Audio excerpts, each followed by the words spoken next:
जेव्हा पोलिसांची ट्रेनिंग झाली तेव्हा सर कायदा कसा लागू करायचा या संबंधी फोन यायचे, कायद्यात बसतं की नाही या संबंधी फोन असायचे. नंतर मला फोन यायला लागले की सर माझ्याकडे तुमचे लोक आलेले आहेत, तक्रार घेऊन आलेले आहेत, तुमचं नाव सांगता आहेत. मी खरं म्हणजे एफआयआर दाखल करून घ्यायला तयार आहे, पण कॉर्पोरेटर येऊन बसला आहे, तो म्हणतोय की नाही दाखल करायचा. एक नगरसेवक येऊन बसलाय, तो म्हणतो नाही दाखल करायचा. पण असं जर कायद्यात बसतं करा ना. सर म्हणजे तुमचं म्हणणं तर ठीक आहे, आमच्याकडे बदली होऊन जाईल. आम्ही जर ऐकलं नाही, कारण आमच्या काही सहकार्याने तुमचं ऐकून कायदा लावला आणि त्यांची तडकाफडकी बदली झालेली आहे. त्यामुळे आताच्या सरकारमध्ये हे लोक फार हस्तक्षेप करतात आणि हे पोलीस अधिकाऱ्यांकडूनच हे तक्रारी माझ्याकडे येत आलेल्या आहेत. त्यामुळे ही खुंगाट मनाशी मी बांधली की जोपर्यंत महाराष्ट्रामध्ये देवेंद्र फडणवीस आहेत तोपर्यंत महाराष्ट्रामध्ये हा कायदा राबवला जाणं शक्य नाही. या कायद्याच्या आधारावर ऍक्शन होणंही शक्य नाही, कारण पोलीस खातं त्यांच्या संमतीशिवाय, त्यांच्याकडनं आलेल्या माणसांच्या संमतीशिवाय हा कायदा राबवत नाही. आणि ज्याच्या निवडणुका आल्या विधानसभेच्या त्यावेळेस दणकून बीजेपीच्या विरुद्ध प्रचार केला की जेणेकरून हे सरकार बदलेल आणि या कामाचं उत्तम काम मला करता येईल. पण लोकसभेमध्ये फार चांगलं यश मिळालं, विधानसभेमध्ये काय मिळालं हे माझ्यापेक्षा तुम्हाला अधिक चांगलं माहिती आहे. मी वेगळं सांगण्याची गरज नाही. पण मला जेवढं राजकारण करतो त्यामधनं महाराष्ट्रामध्ये सरकार वेगळंच यायला आलं होतं निवडून, पण वेगळं सरकार आलं नाही, फक्त सरकार आलं. कसं बोलण्याचा विषय नाही, मी बोलणार नाही. पण मी तुम्हाला सांगतो, खराब बाबा जो एवढा वाढला त्याला एक मात्र देवेंद्र फडणवीस यांचं सरकार जबाबदार आहे.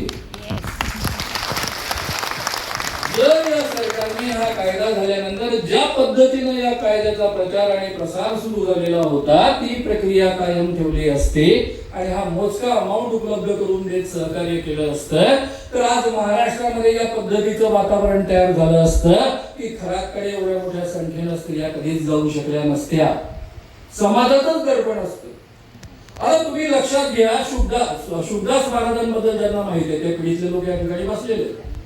शुभदास महाराजांचं काय प्रश्न होतं आणि त्याला कायद्याचा काहीच अटकाव नव्हता, केवळ चळवळीचा अटकाव, शाह मानवांच्या लेखांचा आणि भाषणांचा अटकाव. आणि त्यातनं शुभदास महाराज किती मर्यादित राहिला हे तुम्हाला माहित आहे. नाही तर आज महाराष्ट्रामधला सगळ्यात मोठा बाबा तो असतो. कारण ज्यावेळी आजूबाजूला 10-50 माणसं अशी असतात जी म्हणतात हे खोटं, याच्यामध्ये काही तथ्य नाहीये, तेव्हा त्याचंही मोराल खचतं आणि आजूबाजूच्या माणसांना सुद्धा ते जागरूक होतात आणि सहजासहजी बळी पडत नाहीत. मी हा आरोप जाहीररित्या का करतोय? 2023 मध्ये महाराष्ट्रामध्ये धीरेंद्र कृष्ण महाराज आला. मी काही त्याला एक्सपोज करायला नागपुरात गेलो नव्हतो. मी विज्ञान क्षेत्रामधलं एक अतिशय मोठं संमेलन होतं त्याकरता मी गेलो, ज्याला सायन्स काँग्रेस असं म्हणतात. त्याकरता भारत सरकारतर्फे ते आयोजित होतं, त्याकरता गेलो. आणि तिथे धीरेंद्र कृष्ण महाराजांच्या रामकथा आणि त्यांचं विशेषत्वानं, रामकथेसोबतच विशेषत्वानं त्यांचं होतं, त्याला दिव्य दरबार असं म्हणतात. मला लोक तक्रारी करायला लागले की या महाराजांचं आहे आणि यांची युट्यूबवर या पद्धतीचे दावे आहेत. ते दावे मी पाहिले आणि कायद्यांचं त्यामध्ये प्रचंड उल्लंघन होतं. आणि म्हणून त्या सगळ्या दाव्यांचा अभ्यास करून मी त्याच्या आधारावर एक आव्हान प्रक्रिया तयार केली. या धीरेंद्र कृष्ण महाराजांचा दावा दिव्य दरबारामधला अमुकाला अमुक रोग झालाय, तमुकाला तमुक रोग झालाय, तुम्हाला पेट की बीमारी है, तुम्हाला ये दिमाग की बीमारी है, तुमको ये बीमारी है, वो बीमारी है, वो बीमारी है, इसके लिए ये करो, वो करो, वो करो. भारत सरकारचा drugs and magic remedies act 1954 आहे. तो कायदा असं सांगतो की ज्याला डॉक्टरची अधिकृत डिग्री नाही त्याने जर एखाद्या रोगाचं निदान करण्याचा प्रयत्न केला, तसा दावा केला की मी निदान करतो, उपचार करण्याचा प्रयत्न केला किंवा मी उपचार करतो असा दावा केला तर इटसेल्फ कायद्याने गुन्हा आहे आणि तो कॉग्निजेबल ऑफेन्स आहे.